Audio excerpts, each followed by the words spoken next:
사이에 그 진실한 관계가 어그러질 수 있는 것은 그 사이에 어떤 다른 것들을 신경 쓰고 그것을 의식하게 될 때에 이것이 순수한 하나님 앞에서의 나의 믿음으로부터 변질될 수 있다는 것을 우리가 늘 깨우쳐야 한다는 뜻으로 말씀을 주십니다. 그러면서 6장에 전체적으로 걸쳐서는 몇 가지 신앙의 주제를 예로 드시는데 그 가운데 오늘은 구제와 기도에 대해서 그리고 용서에 대해서 이제 언급이 됩니다. 그리고 내일 우리가 주일 말씀에서 그 뒷부분을 함께 묵상하게 될 터인데 금식을 비롯한 몇 가지 그 신앙생활의 자세에 대해서 이제 교훈을 하십니다. 그 가장 핵심적인 것은 뭐냐면 신앙이란 곧 하나님과 나와의 관계이고 그 관계 속에 그 진실성이다 하는 것입니다.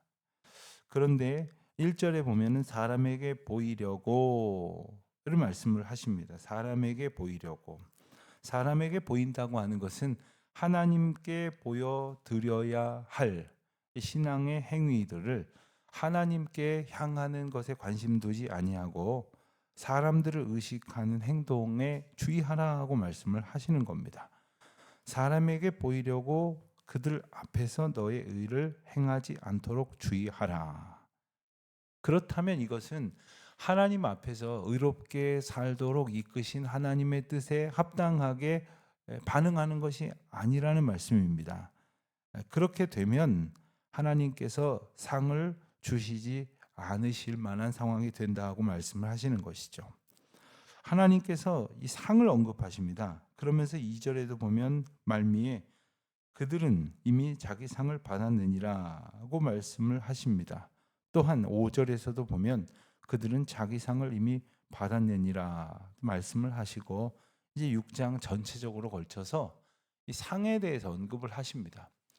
이 상이라고 하는 것은 바로 하나님이 기뻐하시고 복 주시는 것에 대한 어떤 그 대표적인 표현입니다. 하나님께서 백성들을 상 주시기를 원하십니다. 하나님은 하나님의 자녀들에게 상 주시기를 원하시는 분인데 상 주실 그 하나님의 기쁨에 합당하지 않은 태도로 바로 사람들을 의식하는 위선을 예로 드시는 것입니다. 2절에 보면 구제할 때 그러니까 이제 첫 번째 예시가 이제 2절부터 소개가 되는데 그것은 바로 구제하는 일입니다. 구제할 때 외식하는 자가 사람들에게서 영광을 받으려고 그들 앞에서 나팔을 풀지 말라. 나팔을 분다는 건 사람들이 시선을 끄는 거죠. 사람들이 시선을 끌어서 그러면서 이제 사람들을 의식하는 가운데에 외식하는 모습으로 구제를 한다는 것입니다. 여기서 외식한다는 말의 원어를 보면 가면을 쓴다, 연기를 한다 이런 뜻이 있습니다. 그러니까 하나님께서 주신 은혜를 하나님의 명령에 따라서 나누는 정말로 순수한 하나님의 은혜에 합당한 반응의 삶을 살아가는 것에 가면을 쓰고 연기를 한다는 거예요. 어떤 연기를 하느냐? 사람들 앞에 이 구제를 행하는 내가 더 근사한 사람으로 보이기를 원하는 거죠. 많은 사람들이 나를 괜찮은 사람으로 보기를 원하는 것이죠. 우리 그런 것 많이 봅니다.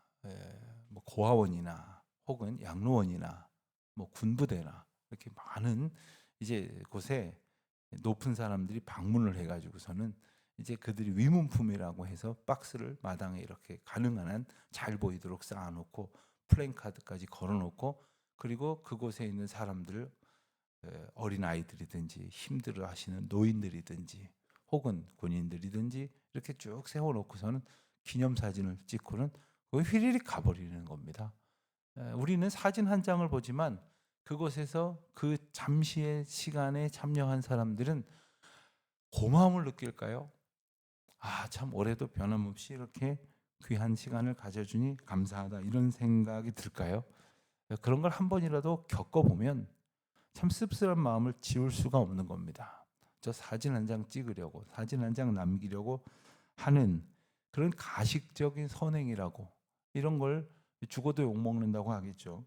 그런 모습들, 사람에게 인정받으려고, 사람에게 높임 받으려고, 사람들에게 박수 받으려고 그렇게 행동을 하면서도 마치 가장 아름다운 신앙의 주제인 구제라고 하는 시간을 악용하고 있는 사람들, 그들은 이미 자기 상을 받았다는 겁니다. 구제는 하나님께서 주신 은혜를 어려운 사람들에게 나누는 것입니다. 베푸는 것입니다. 하나님이 기뻐하실 일이고 하나님이 상 주실 만한 일입니다. 그러나 이렇게 했다가는 상 받을 것 없다는 겁니다. 자기 상을 이미 받았다는 표현은 이미 영수증 발부가 끝났고 이미 정산이 다 됐다. 더 이상 여기에 대해서 잘했다 칭찬할 일이 더 이상 없다는 뜻입니다. 이렇게 행동을 하면은 아무런 하나님의 기쁨이요 영광이 될 만한 일이 하나도 없다는 것입니다. 사람에게 좋은 소리 듣고 싶어서, 사람들에게 인정받고 싶어서 하는 행동은 이미 하나님께 바라보는 중심을 잃어버리게 됩니다. 위선과 거짓으로 오직 하나님께만 기뻐하는, 하나님께서 주신 은혜를 나누는 것으로부터 이미 관계가 깨어지고 마는 것입니다.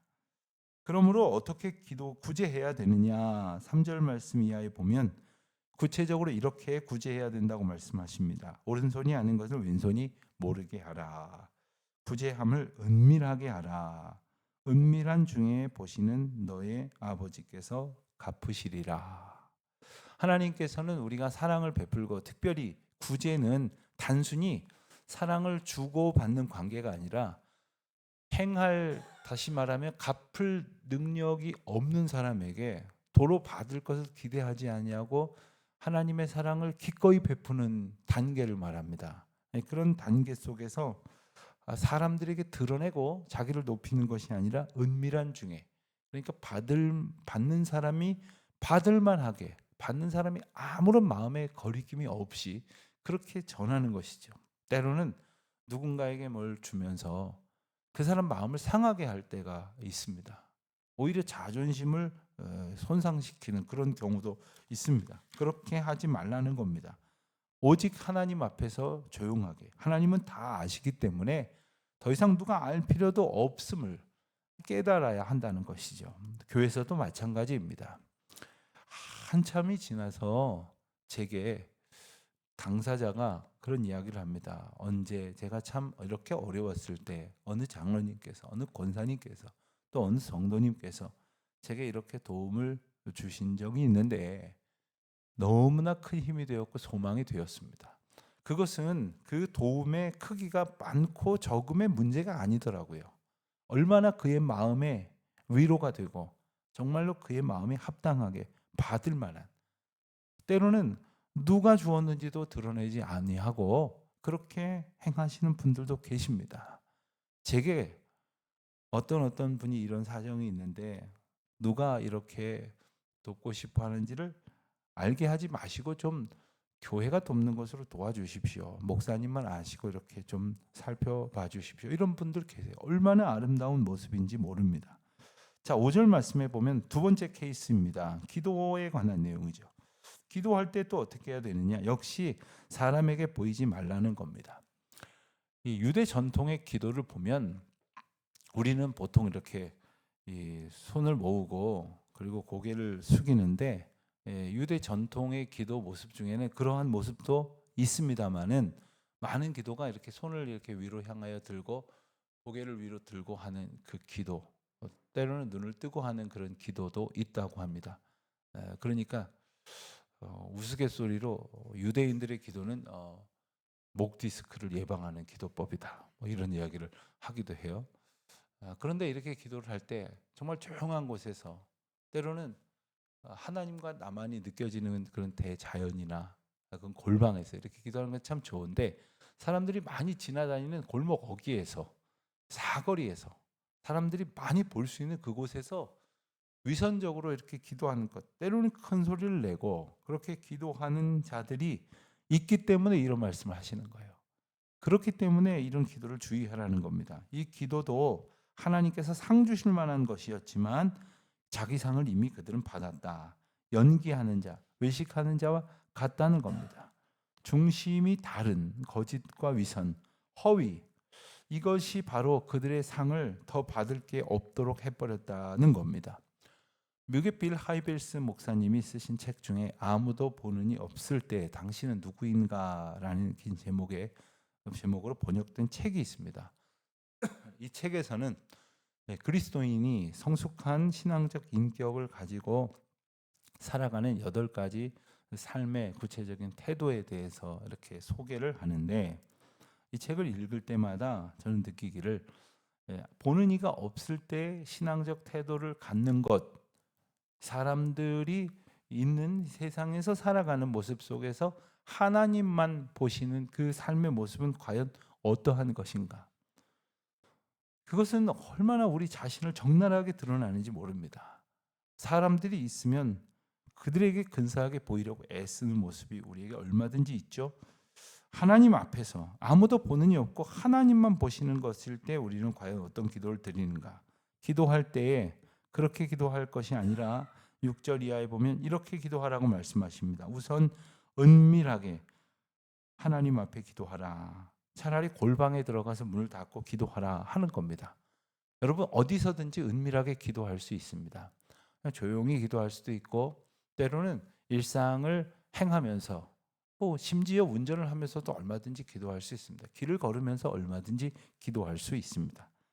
그렇지만 이 남을 의식하는 시선이 내게 있다면 차라리 골방에 들어가는, 그래서 하나님과 나만이 독대하는 그러한 기도의 태도를 갖도록 노력하라 하는 뜻이죠.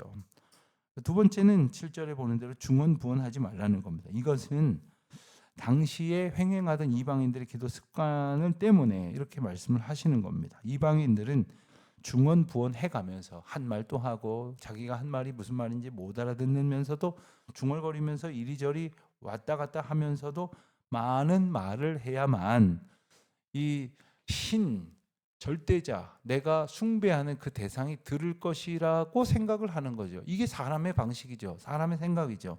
물론 그렇다고 해서 기도의 어떤 그 정성과 깊이와 그리고 지속성, 이것이 중요하지 않다는 뜻은 아닙니다.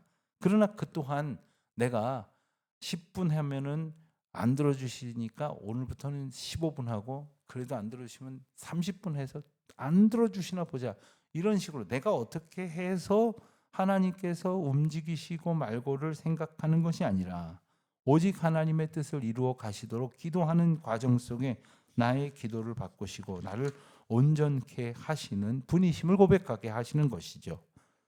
그래서 9절 말씀에 보면 아예 예수님께서는 기도를 이렇게 하라 저렇게 하라 몇 가지로 교훈하신 후에 기도의 모본으로서 주기도문을라고 우리가 부르는 이 말씀을 우리에게 일러주십니다. 이 내용은 한 절 한 절이 긴 한 편의 설교나 혹은 책의 주제가 될 만큼 심오한 것이기에 기회가 있을 때 따로 다루도록 하되, 오늘 이 시간에는 이 주기도문을 한편으로 생각하게 만드는 한 글을 소개하도록 하겠습니다. 이 글은 우리나라에는 어느 책에 소개되면서 알려지게 되었는데, 실제로는 남미 우루과이에 있는 한 성당에 벽에 쓰여져 있는 글이라고 소개가 어느 책에 되어져 있습니다. 내용은 이렇습니다. 너희는 하늘에 계신이라고 말하지 마라. 늘 세상 일에만 빠져 있으면서. 우리라고 말하지 마라. 늘 혼자만을 생각하면서. 아버지라고 말하지 마라. 한 번도 아들, 딸로 산 적이 없으면서. 이름이 거룩히 빛나시며 라고 말하지 마라. 늘 자기 이름을 빛내려고 안간힘 쓰면서. 아버지의 나라가 오시며 라고 말하지 마라. 물질 만능의 나라를 원하면서. 아버지의 뜻이 이루어지소서 라고 말하지 마라. 늘 내 뜻이 이루어지기만을 바라면서. 일용할 양식을 주소서 라고 말하지 마라. 먹고 살 재산 다 축적해 놓았으면서. 저희가 용서하듯이 라고 말하지 마라. 늘 미움과 앙심을 품고 있으면서. 저희를 유혹에 빠지지 않게 라고 말하지 마라. 늘 죄 지을 기회를 찾으면서. 악에서 구하소서 라고 말하지 마라. 악을 보고도 아무런 양심의 가책도 느끼지 않으면서. 아멘이라고 응답하지 마라. 주님의 기도를 진정 나의 기도로 바친 적도 없으면서. 이 길에서 우리는 이 기도 한 구절 한 구절이 얼마나 깊은 우리의 신앙의 고백을 가지고 있는지를 한 번 더 생각을 해보게 됩니다. 우리가 매일 새벽 기도회를 마칠 때나 여러 모임을 마칠 때마다 마치 의례적으로 주기도문으로 맞춰야만 맞춰지는 것인 생각을 할 정도로 익숙하고 우리에게 아주 쉽게 접근할 수 있는 그런 기도문이면서도 때로는 이 기도를 정말로 깊이 묵상하고 있는가 한번 생각을 해 보아야 할 것이겠습니다. 제가 언젠간 말씀드렸는지 모르겠는데 한 번은 아주 오래전에 청년들 데리고 스키장을 갔는데 스키장 리프트가 고장이 났어요. 그래서 공중에 대롱대롱 매달려 있게 됐습니다. 그래서 앞뒤에 청년들이 칸칸이 매달려 있고 저도 매달려 있는데 갑자기 좀 무서운 생각도 들고 겁도 나기도 하고 그랬는데 갑자기 이제 앞뒤에 있는 청년들에게 주기도문으로 된 찬송가를 우리가 부르자 했어요. 그래서 산에 이 주기도문의 찬양이 쫙 퍼지는데 얼마나 장엄한지 몰라요. 그러면서 한번 부른 뒤에는 이 기도문을 한 절씩 한 절씩 끊어서 이렇게 누군가가 이렇게 소리 내어서 읽었어요. 하늘에 계신 우리 아버지, 와 하는 거예요. 비록 뜻밖의 상황이지만 이 하늘을 이렇게 바라본 적이 별로 없더라고요. 그러면서 이 한 구절 한 구절을 생각을 하게 되었는데 정말 색다른 경험이었습니다. 그래서 기도를 할 때 그냥 의례적으로 하는 것이 아니라 내게 기도를 가르쳐 주신 하나님께서 어떻게 기도하는가. 이 기도문 말미에 14절 15절에 용서가 언급되어 있다는 것을 기억을 해야 됩니다. 이것은 무슨 뜻이냐 하면 이와 같이 하나님 앞에서 마땅히 기도할 수 있는, 즉 하나님과 교통할 수 있는 사람은 하나님의 마음을 비로소 헤아리게 된다는 것입니다. 하나님의 마음에 어떤 그 가장 정점에 있는 것 중에 하나가 용서입니다. 그리고 하나님께서는 그 용서의 은혜를 우리에게 주신 이유가 우리도 용서하며 살아가는 사람이 되기를 원하시는 겁니다. 우리가 용서하지 않으면 우리는 늘 미움에 갇혀 있게 됩니다. 늘 갈등에 갇혀 있게 됩니다. 올해 우리 교단의 표어가 뭐냐면 용서, 사랑의 시작입니다. 라는 주제로 올 한 해기를 이렇게 총회가 교회들을 섬기고 있는데 그렇습니다. 우리가 아무리 근사한 말로 신앙생활을 묘사한다 하더라도 때로는 보면 다 지나간 일을 아직도 앙심을 품고 절대로 잊어버리지 않겠다고 내가 이거 잊어버리나 보자고 막 이런 생각을 가지고 살아가는 분들을 보면 참 신앙생활 헛하고 있구나 하는 생각이 들 때가 참 많아요. 하나님께서 말씀을 통하여 기도하게 하시는 뒤에 용서를 깨닫게 하시는 은혜, 그리고 용서를 구체적으로 행하게 하시는 은혜. 사실은 진짜 은혜를 받으면요, 내가 용서해야지, 용서하리라 하지 않아도 이미 마음 가운데서 다 해소가 돼요. 그래서 진짜 아무렇지도 않아요. 오히려 불쌍하게 생각이 들 때가 있어요. 어떻게 저 사람은 저랬을까? 왜 이랬을까? 참 안쓰럽다 하는 생각이 들게 되는 거죠. 오늘 우리 마음 가운데 혹시 그런 일들이 있습니까? 하나님께서 우리에게 일러주신 마땅한 기도의 고백으로 살아가는 가운데 우리의 삶이 하나님의 은혜로 충만하여져서 누군가를 사랑하지 않으면 안 될 수 있는, 누군가를 용서하지 않고는 견딜 수 없는 정말 뜨거움으로 우리 마음이 충만한 그런 은혜를 누리시는 저와 여러분의 오늘 하루 되시기를 축원합니다. 하나님 아버지 감사합니다. 하나님께서 저희들에게 온전한 신앙을 갖게 하여 주시고자 저희의 말, 행동, 생각 그리고 오래전 가졌던 어떤 기억의 한 조각마저도 그대로 두지 아니하시고 온전케 되어지기를 원하시기에 주시는 말씀의 교훈을 통하여 오늘도 우리를 인도하여 주시니 감사합니다. 주님 앞에 마땅한 기도자로 살게 하시고 또 그 기도로 인하여 깨닫게 된 하나님의 마음을 용서로 실천하면서 살아가는 저희들 되게 하여 주시옵소서. 예수 그리스도의 이름으로 기도드립니다. 아멘. 하늘에 계신 우리 아버지, 아버지의 이름을 거룩하게 하시며 아버지의 나라가 오게 하시며 아버지의 뜻이 하늘에서와 같이 땅에서도 이루어지게 하소서. 오늘 우리에게 일용할 양식을 주시고 우리가 우리에게 잘못한 사람을 용서하여 준 것 같이 우리 죄를 용서하여 주시고 우리를 시험에 빠지지 않게 하시고 악에서 구하소서. 나라와 권능과 영광이 영원히 아버지의 것입니다. 아멘. 자유로이 기도하신 후에 돌아들 가시겠습니다.